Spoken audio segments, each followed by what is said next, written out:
Hello students, आप सबका हमारे चैनल पर स्वागत है।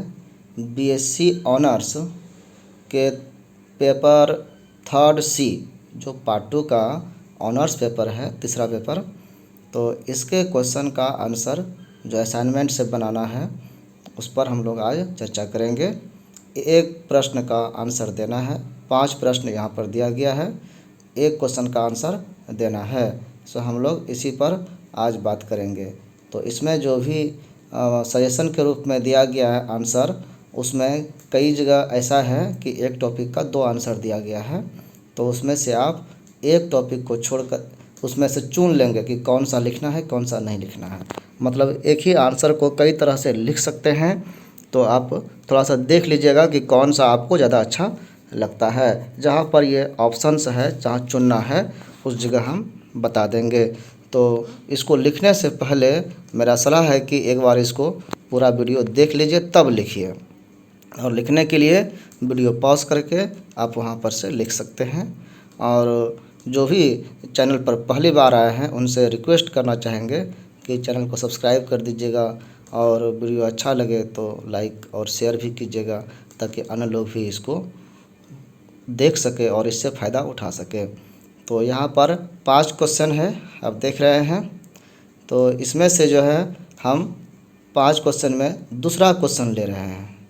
सेकेंड नंबर क्वेश्चन देखेंगे ये क्या कह रहा है, देख लेते हैं, इसको एक बार समझ लेते हैं कि व्हाट आर कार्बोहाइड्रेट्स। कार्बोहाइड्रेट्स क्या है, हाउ दे आर क्लासिफाइड, इसका वर्गीकरण क्लासिफिकेशन कैसे किया गया है, यानी कितने प्रकार के कार्बोहाइड्रेट होते हैं, ये पूछा गया। ए नंबर हो गया।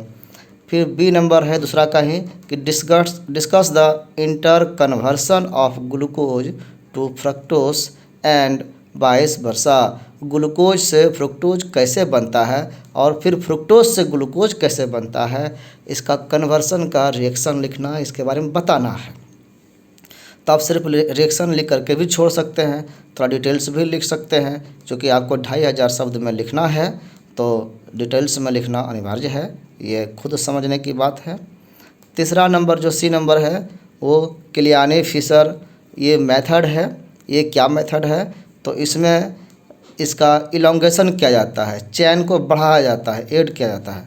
और रफ्स डिग्रेडेशन मेथड है, इसमें डिग्रेड मतलब घटाया जाता है, चेन को घटाया जाता है। कैसे घटाना है, फिर टीएनटी है, इस पर शॉर्ट नोट्स लिखा जाएगा। फिर पिक्रिक एसिड है, इस पर भी शॉर्ट नोट्स लिखा जाएगा। तो ये 5 सेक्शन में है दूसरा का क्वेश्चन। तो आप इसको समझिए, 5 क्वेश्चन ही नहीं हुआ, इसमें 5 तो ऐसे दिख रहा है, लेकिन ए में 2 पार्ट है, डेफिनेशन बताना है और क्लासिफिकेशन भी करना है, तो 2 हो गया वो। और फिर बी नंबर में कन्वर्सन दिखाना है दोनों तरफ से, तो ये भी 2 पार्ट में हो गया। तो चलते हैं आंसर की ओर। What are carbohydrates. कार्बोहाइड्रेट्स क्या है, इसको आप देखिए और लिखिए। थोड़ा सा आप पॉज कर लीजिएगा, फिर लिखिएगा, फिर आगे बढ़िएगा। तो इस तरह से करिए। हम इसको पढ़ा नहीं रहे अभी, बस हेल्प कर रहे हैं, तो इसलिए कई जगह बोलेंगे नहीं, तो फिर भी आपको आगे बढ़ते रहना है। CnH2O पर होल N, ये इसका फॉर्मूला है।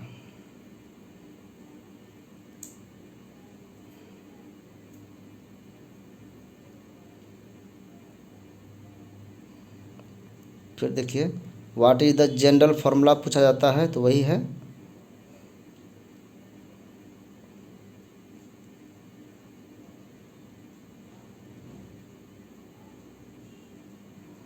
यहाँ पर XY बराबर ही होगा।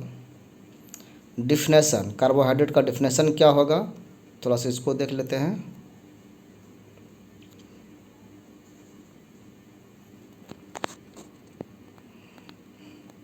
फिर चलते हैं नेक्स्ट पेज पर। रिसेंट ईयर में इस पर क्या काम हुआ है। कार्बोहाइड्रेट्स को सैकराइड भी बोलते हैं, जो ग्रीक वर्ड है, और इसका मतलब होता है स्वीट टेस्ट, ग्लूकोज का स्वाद मीठा होता है, यही कहना है इसका। कार्बोहाइड्रेट का जो डिफिनेशन है, साइंस में क्या डिफिनेशन है उसको यहाँ बताया गया है। कार्बोहाइड्रेट केमिकली जो है ये पॉलीहाइड्रोक्सी एल्डिहाइड्स होता है अथवा कीटोन्स होता है।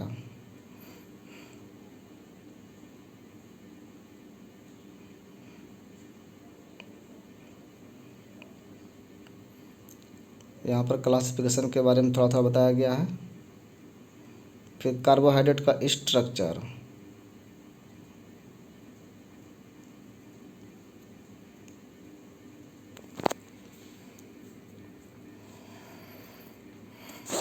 इसमें सब कुछ लिखने वाला है।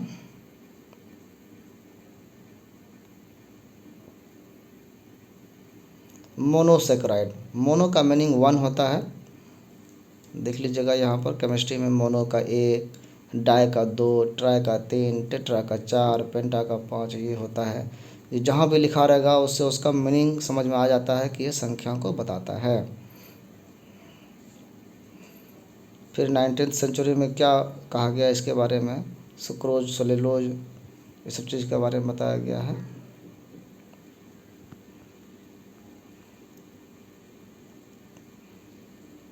यहाँ भी कार्बोहाइड्रेट्स का फॉर्मूला है, तो आप ऊपर में लिखे हैं तो उस ढंग से लिखिए या फिर इस ढंग से लिखिए, अपनी चॉइस है।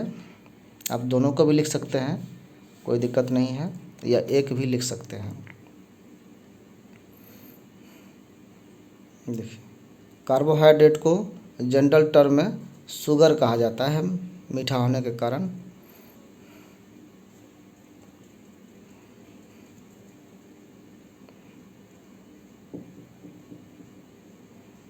फिर चलते हैं next page. Source of carbohydrate, carbohydrate का सोर्स क्या है, कहाँ से मिलता है, इसका स्रोत पूछ रहा है। पोटैटोज, मेज, मिल्क, पॉपकॉर्न, ब्रेड। कार्बोहाइड्रेट के टाइप्स, कितने टाइप्स के होते हैं, यहाँ पे सिंपल वे में एक टेबल के रूप में दिखाया गया है। समझने के लिए काफ़ी है इतना, लेकिन चूँकि इसको लंबा करना है तो इसके डिटेल्स में भी जाएंगे। डिटेल्स में अलग अलग तरह से जा सकते हैं। एक तरीका यहाँ है क्लासिफिकेशन का, आप इसको देख लीजिएगा, इसको लिखिएगा, या फिर नेक्स्ट में आगे भी दूसरे तरह से क्लासिफिकेशन किया गया है। तो आपको ये अच्छा लगे तो ठीक है, यही लिखिएगा, नहीं तो अगले ऑप्शंस में बताएंगे आपको आगे 5-7 पेज के बाद कि वो फिर अलग से क्लासिफिकेशन होगा। तो इसको नहीं लिखिएगा तो उसको लिखिएगा। मोनोसेक्राइड है, इसका example glucose, fructose, galactose, mannose, ये सब है, यानी ये सब मोनोसेक्राइड है। ग्लूकोज हुआ ये, इसका फॉर्मूला देखिए, ग्लूकोज का ये फॉर्मूला है। स्ट्रक्चर आप जहाँ लिखेंगे, ग्लूकोज लिखेंगे जहाँ पे, वहाँ पे इसका फॉर्मूला भी दे देंगे तो अच्छा रहेगा। डिटेल्स में सब कुछ देना चाहिए। तो ये फॉर्मूला है ग्लूकोज का।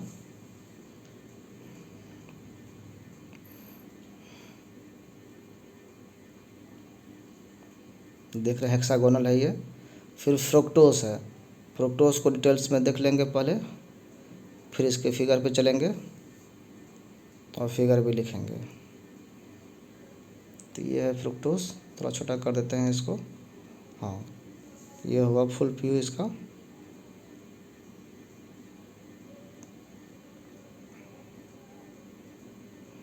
ग्लूकोज, फ्रुक्टोज सभी में जो है जितने भी मोनोसेक्राइड है, ये 6 कार्बन इसमें होता है।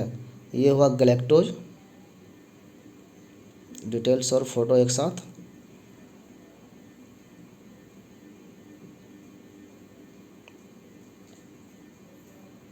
मैनोज,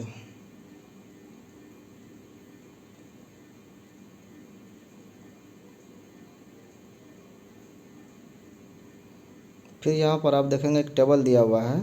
आप जानते हैं कि ग्लूकोज जो होता है वो एल्डोज और कीटोज दोनों फॉर्म में रहता है, इसलिए दोनों में स्ट्रक्चर अलग अलग होने के कारण ये दोनों का गुण शो करता है। तो इन दोनों क्या है, एल्डोज है कि कीटोज है, ये उसके फंक्शंस में देख सकते हैं, देख करके इसके रिएक्शन को, इसके बिहेवियर को देख के समझते हैं। फार्मूला सेम रहता है, उसका केमिकल स्ट्रक्चर अलग अलग होता है। ट्रायोसिस,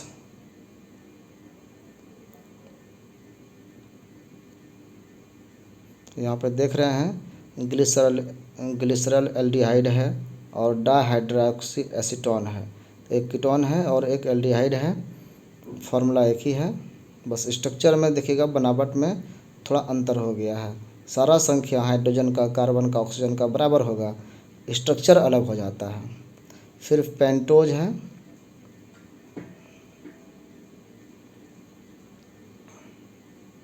फिर डाइसैकेराइड चलते हैं। ये मोनोसेकेराइड था, अब डाइसैकेराइड मतलब मोनोसेकेराइड में एक ग्लूकोज का मोलिकुल्स है, यहाँ पर डाई में दो होगा, तो दो मोनोसेकेराइड को मिल करके डाइसैकेराइड बनता है। इसको ग्लाइकोसाइडिक लिंकेज के द्वारा ये जुड़ा रहता है। देखिए इसका एग्जांपल जो है लैक्टोज, सुक्रोज और माल्टोस है। माल्टोस को देखते हैं, देखिए ये है माल्टोस, इसका डेफिनेशन और यहाँ पर स्ट्रक्चर, दोनों के बीच में ओ बॉन्ड है बना हुआ, वो इसको लिंक कर रहा है, जोड़ रहा है, दो मोनोसेकेराइड को जोड़ करके डाइसैकेराइड बना रहा है। ये माल्टोस का बीटा फॉर्म है। फिर देखिए ये लैक्टोस, लैक्टोस भी डाइसैकेराइड है, तो इसका यहाँ पर आप बीटा फॉर्म देख रहे हैं।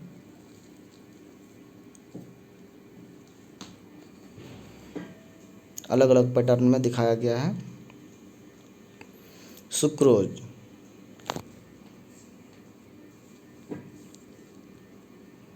फिर ट्रेहेलोज, इसमें 2D ग्लूकोज रेसिड्यू इसमें रहता है।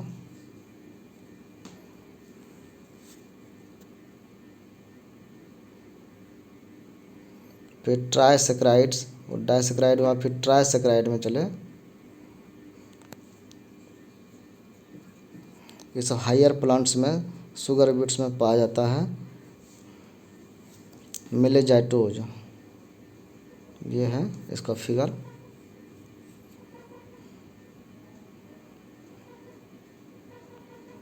फिर पॉलीसेकेराइड, 1 2 3 तक चले गए, अब 3 से ज़्यादा अगर ग्लूकोज का मोलिकुल्स जुड़ा हुआ है तो उसको पॉलीसेकेराइड बोलते हैं। तो यहाँ पर पॉलीसेकेराइड का क्या मीनिंग है वो समझाया गया है। इसको कॉम्प्लेक्स कार्बोहाइड्रेट बोल सकते हैं। पॉलीमराइजेशन के द्वारा ये कई ग्लूकोज जुड़ करके बनता है। मोनोसेकेराइड को मोनोमर्स यहाँ कहते हैं। तब आप इसको बढ़िया से लिख लिए, फिर आगे बढ़ते हैं। दे आर लेंदी होता है, लंबा होता है। अगर एक जैसा है तो होमोपॉलीसेकेराइड होगा, अगर अलग अलग तरह का जुड़ रहा है तो हेटेरोपॉलीसेकेराइड। ये दो तरह के पॉलीसेकेराइड होते हैं, होमो और हेटेरो। होमो जो होगा उसका क्या गुण होगा वो आगे यहाँ बताया गया है। उसी तरह फिर हेटेरो का बताया गया है।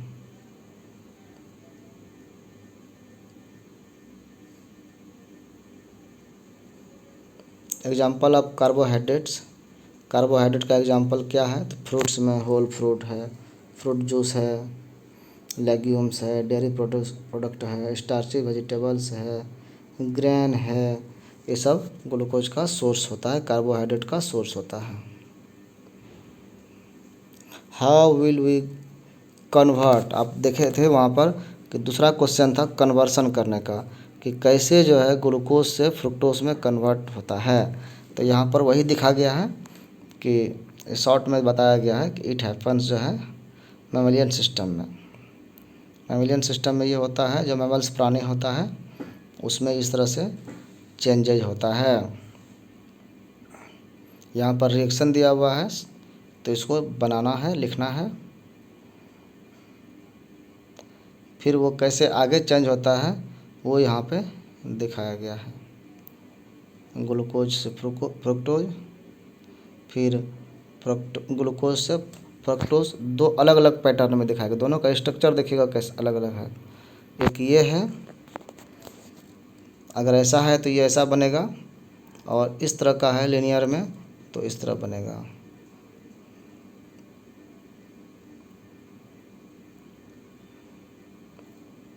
अब देखिए थोड़ा सा यहाँ पर डिटेल्स में समझाया गया, वो तो ऊपर आपने बना लिया।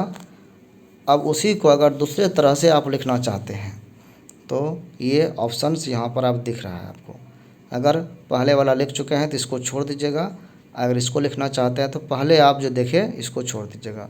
ये ऑप्शंस यहाँ पर चेंज हो रहा है, ये लूप लाइन है। यहाँ पर कार्बोहाइड्रेट्स का फिर से यहाँ पर चर्चा किया गया है। तो अगर ये अच्छा लगता है आपको लैंग्वेज लिखना तो इसको लिखिएगा।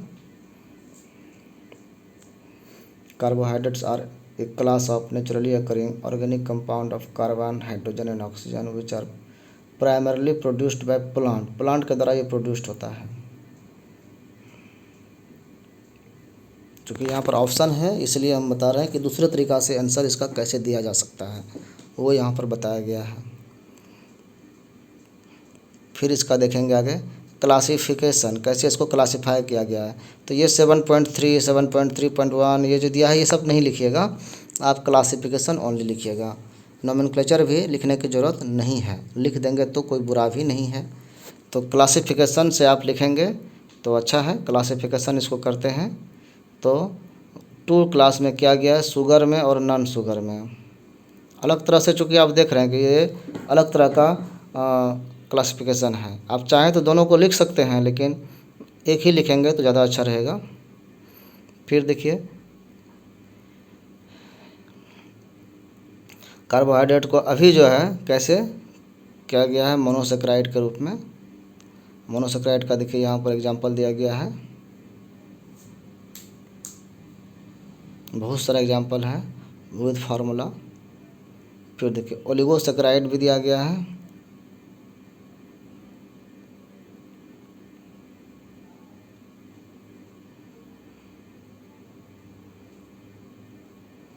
Disaccharide, sucrose, lactose, maltose, trisaccharide, raffinose, tetrasaccharide, stachyose, polysaccharide. Nomenclature ये थोड़ा सा लिखने के लिख दीजिएगा तो अच्छा रहेगा कि कैसे इसका नाम रखते हैं। तो इस तरह का कंपाउंड है तो इसका कॉमन नेम क्या होता है, IUPAC नेम क्या होता है, बताया गया है। डिटेल्स में इसको थोड़ा और लिख सकते हैं अगर लिखना चाहें तो। मोनोसेक्राइड जैसे यहाँ पर था अभी,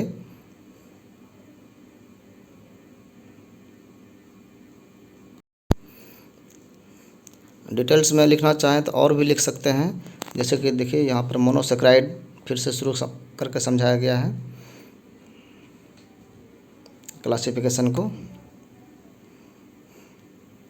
फिर स्ट्रक्चर ऑफ मोनोसेक्राइड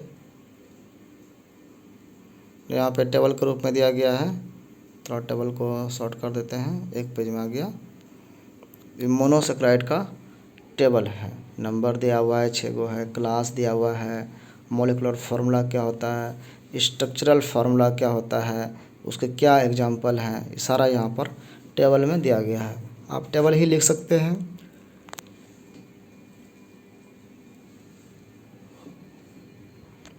आगे भी चल सकते हैं। ग्लूकोज, ये 7.4.2 ये नंबर नहीं लिखिएगा।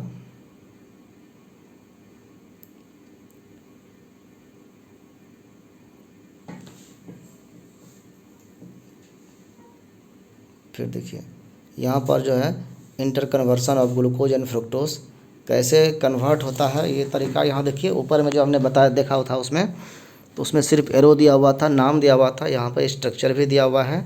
तो ये ज़्यादा बेटर लग रहा है, उसके बदले आप इसको लिख सकते हैं। ये ऑप्शंस है, ये ऑप्शन ज़्यादा अच्छा लग रहा है।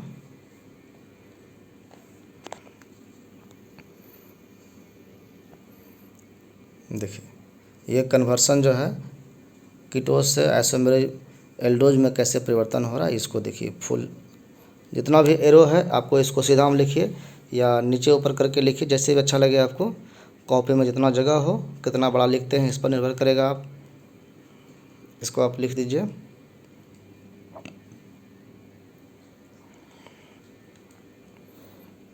कुछ छूटना नहीं चाहिए, इसमें गलती हो जाएगा नहीं तो।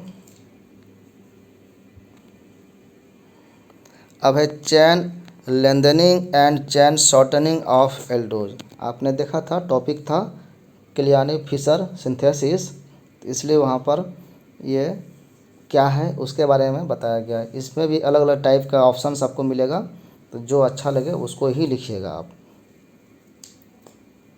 क्लियानी फिशर सिंथेसिस में ऐड किया जाता है, लेंथनिंग प्रोसेस है चेन को लंबा करने के लिए, क्योंकि पॉलीसेकेराइड में कई चेन बनता है, कई मोनोसेकेराइड जुड़ा रहता है, तो कैसे और जुड़ता है उसका ये नाम है। देखिए यहाँ पर आपको फिगर भी दिया हुआ है, आप शुरू और लास्ट में देखेंगे तो कार्बन की संख्या में आपको अंतर दिखेगा।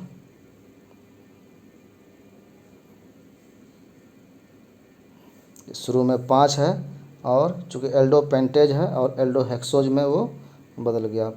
पेंटोज से हेक्सोज में कैसे बदला ये यहाँ पर दिखाया गया है।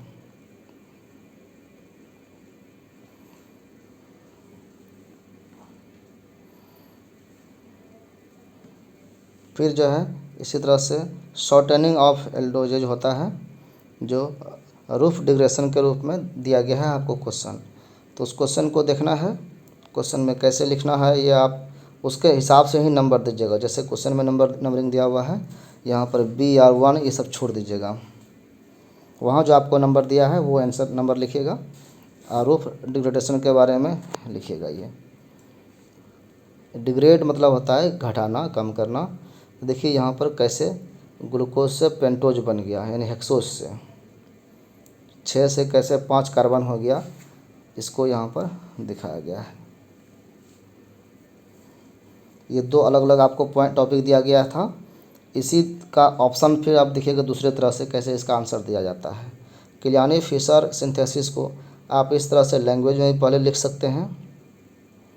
आप पहले ये लिख दीजिए, अगर ऊपर वाला आपने लिख दिया तो इसको छोड़ दीजिएगा, और अगर ऊपर वाला आपको नहीं लिखने में अच्छा लग रहा है तो ये नीचे वाला लिखिएगा। जैसे भी आप लिखना चाहें, ये कुछ लैंग्वेज है, लैंग्वेज से आपका आंसर का नंबर ऑफ वर्ड्स बढ़ेगा।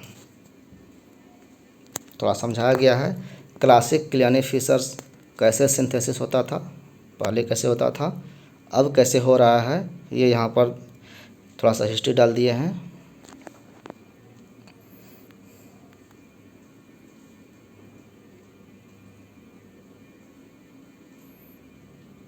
इसको देख लीजिए, लिख लीजिए, समझ लीजिए। फिर इसका देखिए ये फॉर्मूला है,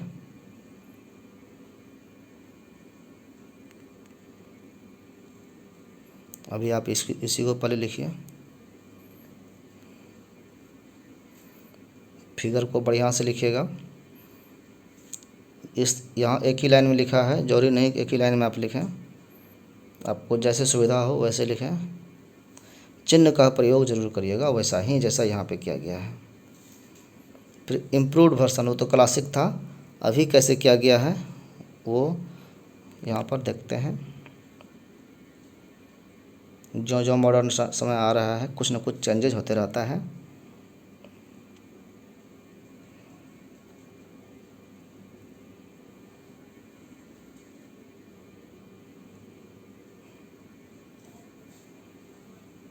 इसका आपको यहाँ पे स्ट्रक्चर मिलेगा।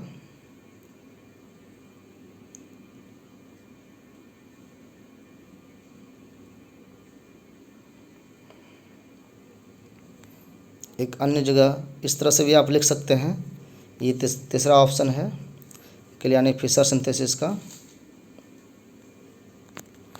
आप ऊपर दोनों में से कोई नहीं लिखना चाहते हैं तो आप इसको लिख सकते हैं।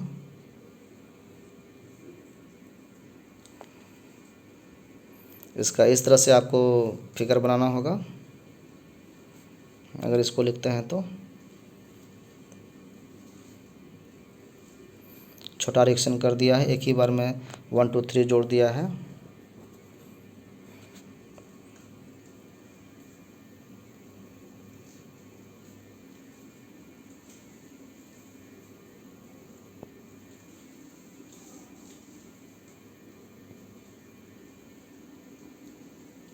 फिर आगे चलते हैं, देखिए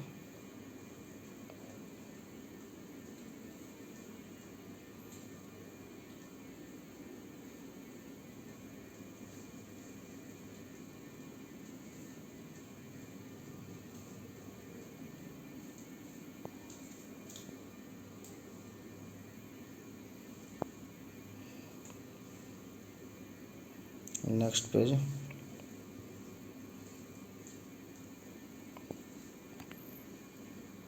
फिर चलते हैं आगे। इसका फॉर्मूला ये है।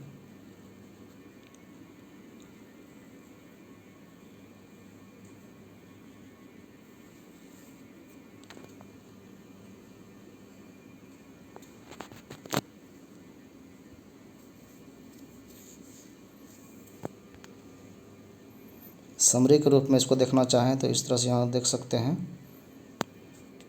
ये चौथा ऑप्शन है, आप इसको नहीं भी लिख सकते हैं, आपकी इच्छा है। स्टेप बाय स्टेप समरी दिया गया है क्लियानी फिशर सिंथेसिस का।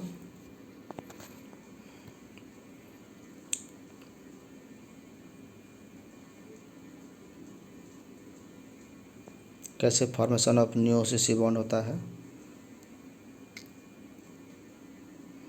यहाँ तक।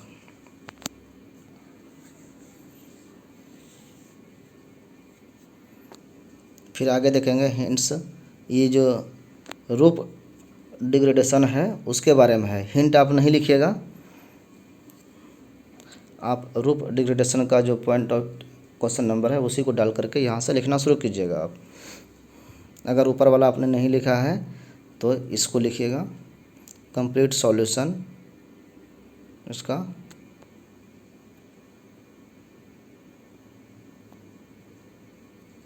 आप पहले यही पेज लिख लीजिए। फिर दूसरा पेज में चलिए, फिगर बना लीजिएगा।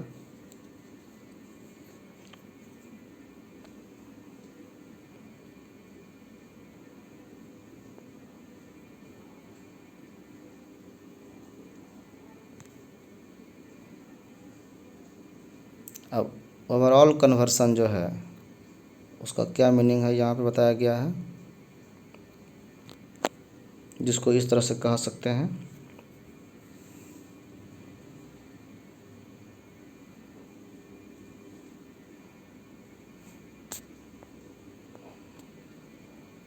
रूप डिग्रेडेशन का फॉर्मूला हुआ ये, डी ग्लूकोज से डी अरेबिनोज बन जाता है। ये जो रूप डिग्रेडेशन नाम दिया गया है, ये डिस्कवर इसको किया था ऑटो रूफ ने, इसी के नाम से इसका नाम दिया गया रफ।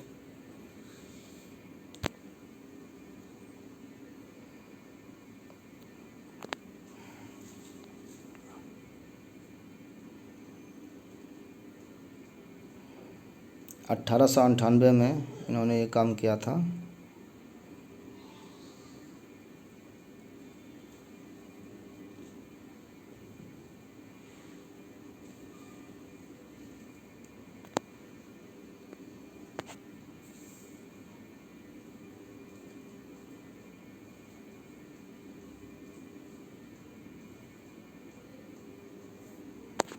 एक फ़ोटो देख लीजिए।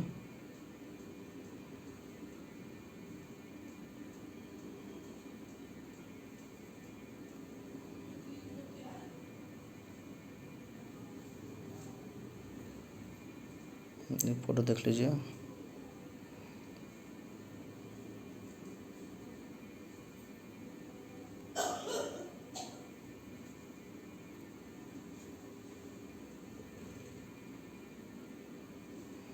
सिंथेटिक प्रोटोकॉल है। Remove 1 carbon atom from the molecules of aldose. एक कार्बन कैसे माइनस कर देता है ये प्रोसेस बताता है। एग्जाम्पल इसका दिया हुआ है।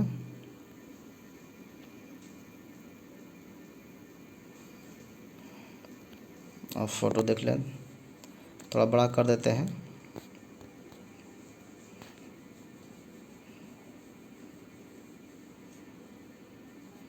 दूसरा है इस तरह से।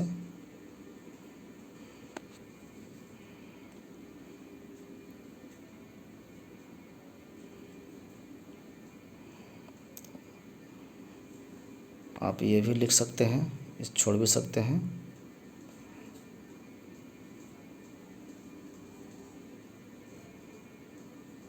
फ़ोटो बढ़ाते हैं थोड़ा।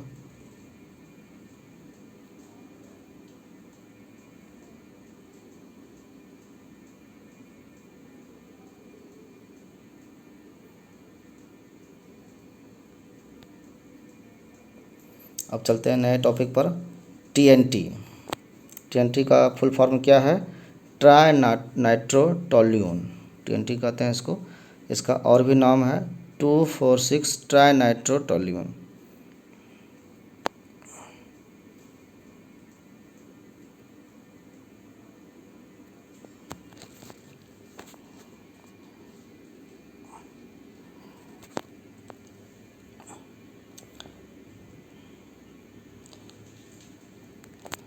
ये pale yellow solid organic nitrogen compound होता है।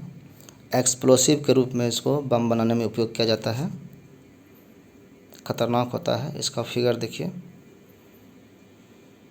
इसमें 3 नाइट्रो ग्रुप जुड़ा हुआ है, इसलिए ट्राई नाइट्रो है ये टोल्यून में।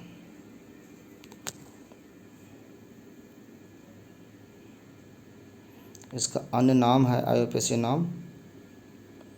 ये कई नाम इसको इस नाम से जाने जाते हैं। ये टीएनटी, टोलाइट, ट्राइलाइट, ट्राइनाइट्रोटोल्यूल, ट्राइनॉल, ट्राइटोलो, ट्राइटोलोल, ट्राइटोन, ट्रोटोल, कई नाम है इसका। प्रिपरेशन, कैसे इसको प्रिपेयर करते हैं, जो कि शॉर्ट नोट्स इस पर लिखना है, तो थोड़ा सा इस पर प्रिपरेशन, यूजेज, ये सब चीज़ लिखना चाहिए। परिचय दे दिए। अब ये कैसे तैयार होता है, प्रिपेयर्ड कैसे होता है, ये यहाँ बताया गया है।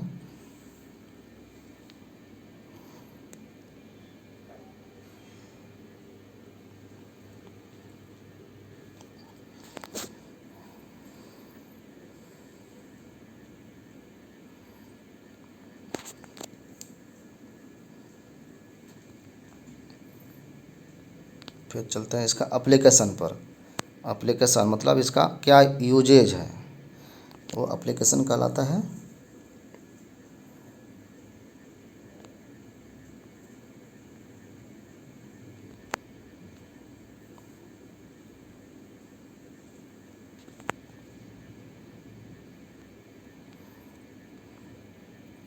All the blocks of TNT are available.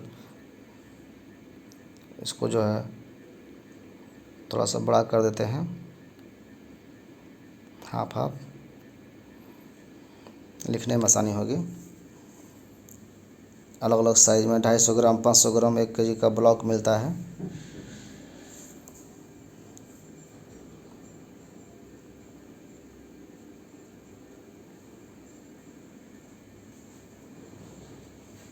RDX का नाम आप सुने होंगे, साइक्लोटोल है। आतंकवादी लोग उपयोग करता है, हमेशा न्यूज़ में आते रहता है जहाँ पे इतना RDX पकड़ा गया। एक्सप्लोसिव कैरेक्टर इसका जो होता है वो क्या है, कैसे है, उसका यहाँ पर रिएक्शन दिखाया गया कि कैसे वो एक्सप्लोसिव होता है। ये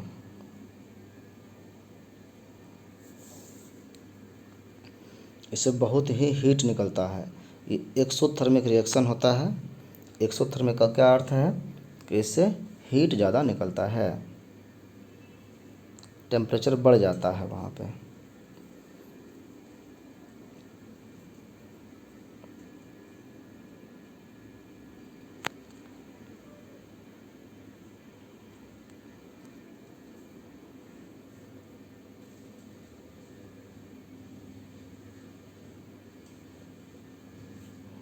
अब दूसरा टॉपिक है पिक्रिक एसिड, लास्ट टॉपिक है। पिक्रिक एसिड ऑर्गेनिक कंपाउंड है ये, इसका फार्मूला दिया हुआ है। आईयूपीएसी नाम इसका है 2,4,6 ट्राई नाइट्रोफिनॉल, TNP कहते हैं। मतलब पहला, इसके पहले जो टॉपिक था TNT था और ये TNP है, इसी को पिक्रिक एसिड कहते हैं। इसका ये फार्मूला होता है पिक्रिक एसिड का। यहाँ पे भी देखेंगे कि 3 गो नाइट्रो ग्रुप है। इसके अदर नाम हैं, वो नाम देख लीजिए, इतने नाम हैं इसके। आईयूपीएसी नेम प्रिफर्ड जो है वो 2,4,6 ट्राई नाइट्रोफिनॉल है, या 2,4,6 ट्राई नाइट्रो बेंजेनॉल भी इसको बोलते हैं। अदर नाम picric acid, carbazotic acid, phenol, trinitrate, picronitric acid, अलग अलग नाम सारे हैं टीएनपीवी में। मेलेनाइट, लीडाइट, ये सब नाम है। सिंथेसिस यानी कैसे ये बनता है, प्रिपरेशन और सिंथेसिस वही हुआ, कैसे तैयार किया जाता है। यहाँ पे आप देखेंगे नीचे नंबर लिखा हुआ 2021, वो नहीं लिखेंगे आप, वो रेफरेंस नंबर होता है, उसको नहीं लिखिएगा। फिर आगे है यूजेज, इसका टीएनपी का यूज क्या है, कहाँ पर इसका यूज किया जाता है। ये भी एक्सप्लोसिव आइटम होता है, बम बनाने में उपयोग ये भी किया जाता है, बड़ा खतरनाक होता है ये चीज़।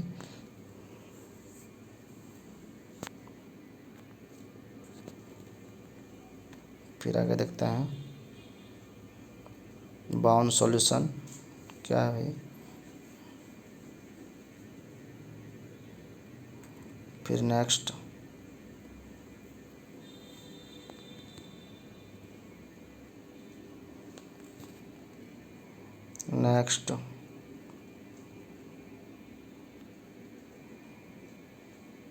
वर्ल्ड वार फर्स्ट में इसका उपयोग किया गया था।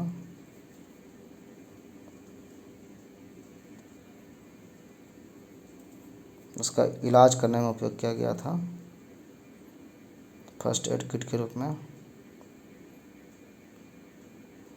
थोड़ा ख़तरनाक होता है ये, इसलिए इसकी सेफ्टी का भी ध्यान रखना चाहिए, इसको सेफ्टी से प्रयोग करना चाहिए, रखने का भी तरीका है इसका। ये शॉक और फ्रिक्शन से बहुत ही सेंसिटिव होता है, इसलिए इसको बॉटल में पानी के लेयर के बीच में रखा जाता है।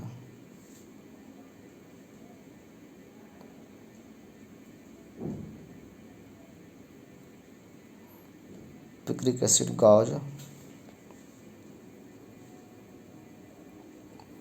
बम डिस्पोजल, सारा कुछ यहाँ बताया गया है। उदाहरण दिया गया 1980 का।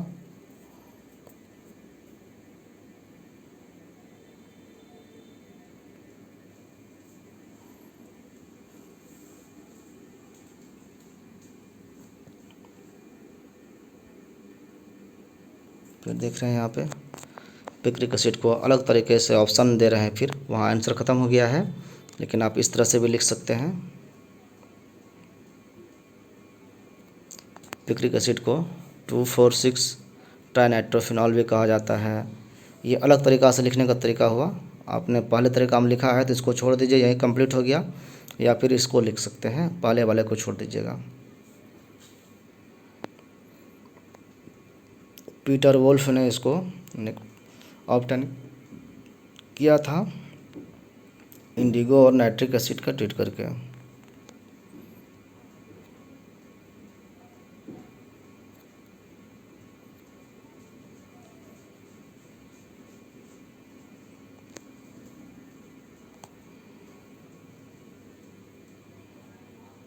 पिक्रिक एसिड जो है एंटीसेप्टिक और एस्ट्रिंजेंट प्रॉपर्टी इसमें होता है, इसलिए मेडिकल यूज किया जाता है इसका। आप दोनों देख लीजिए एक साथ।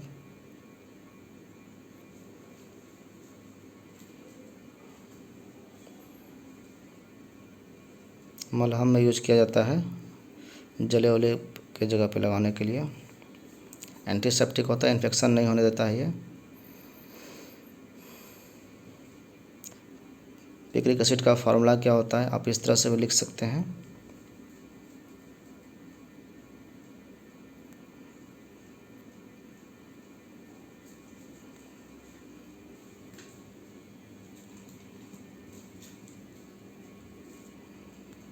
सिंथेसिस ऑफ पिक्रिक एसिड कैसे बनता है ये,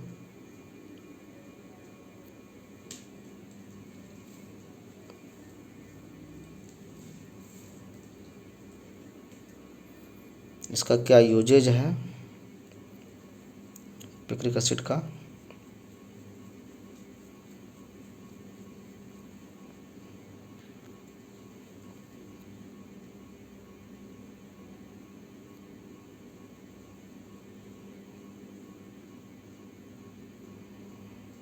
और भी यूजेज है इसका।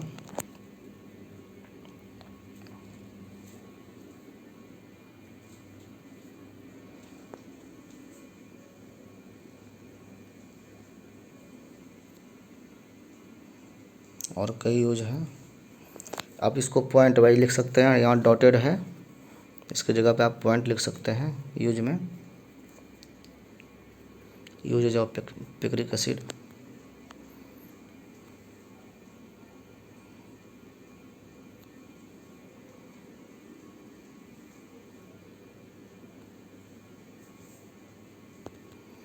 आगे चलते हैं।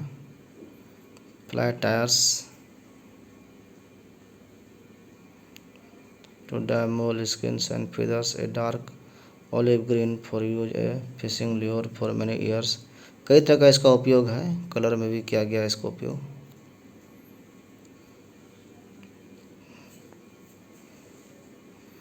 ऊपर का ही बात कुछ रिपीट हो गया है, यहाँ पे ऊपर वाला लिखे हैं तो इसको छोड़ दीजिएगा। यूजेज ऊपर भी था, कोई एक ही आपको यूजेज लिखना है।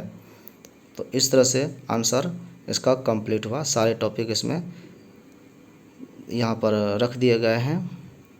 आप सब अपना डिसाइड करके जो जो पॉइंट आपको ऑप्शन में दिया गया था उसमें से कोई एक ऑप्शन ही आप लिखेंगे, और उसको लिखने के बाद आपका देखेंगे क्वेश्चन से टॉपिक वाइज लिखते जाएं सीरियल में, तो अच्छा असाइनमेंट तैयार होगा और उसको फिर अपने विभाग में जमा करिएगा।